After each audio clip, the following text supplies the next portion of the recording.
About a year ago, I moved out of this house that I had on Jackson Street. We wanted to sell it with the typical process where we had an agent put it online for us, get an MLS listing and all that stuff. We never got an offer. We ended up having to rent the house for a year just to buy some time, figure out what we wanted to do.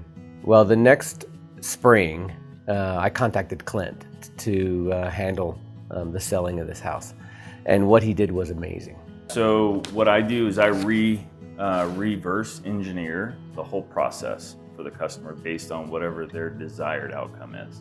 I have a degree in accounting and finance, primarily behavioral finance. So what I want to do is also understand how people spend their money, not only how they might spend their money in good or bad economies, but also how money is important to them.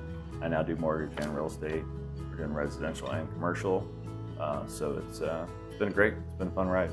It just depends on what the customer needs. I'm going to ask every customer up front. I'm going to say, what are you trying to accomplish? And then what are you trying to avoid? So when I ask what are you trying to avoid, it'll tell me kind of what they're afraid of. Just developed a rock solid process based on customer feedback and what customers have said is important to them over the years. Put that into a process, and then we just execute the process on every transaction.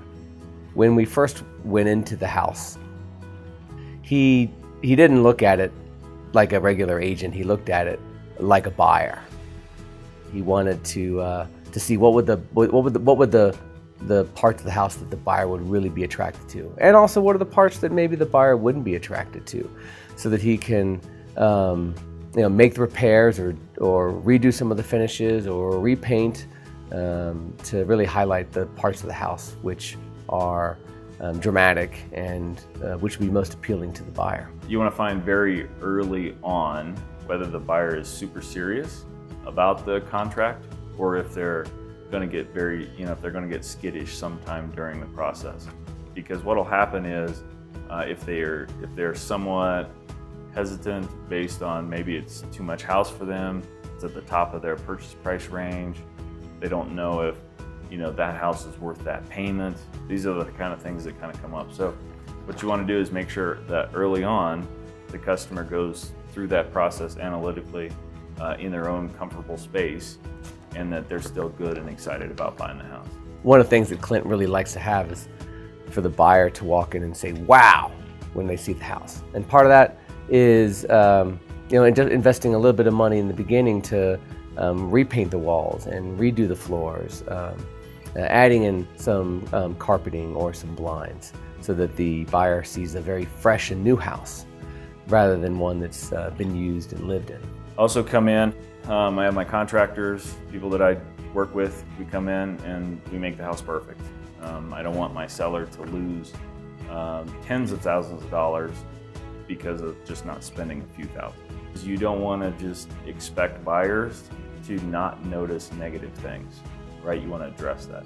That's my goals as the listing agent for Jackson was to maximize my seller's profit, and the house had been a corporate rental for a couple of years. So at this point it was just an investment tool. They're ready to capitalize on their investment based on the market. There had been some history in the past on the house, and just wasn't selling for enough money. And so the big thing was just to make it perfect, to get the right buyer and make the seller the most amount of money. So Clint had a process that he called the premium package. It begins with transforming the best features of the house to make them stand out.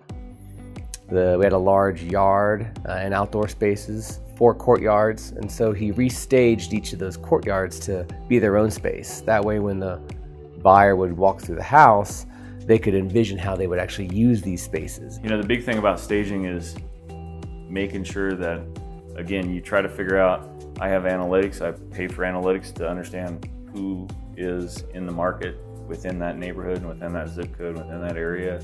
Based on that, it can give me a pretty good idea of how things need to be staged. What's important to do is to make sure that there's no interesting spots that are empty or difficult for a buyer to understand what they might use that spot for. So you want to kind of show them what might be a good way to use that area and make sure that, again, that might be something that they could enjoy with their friends or family.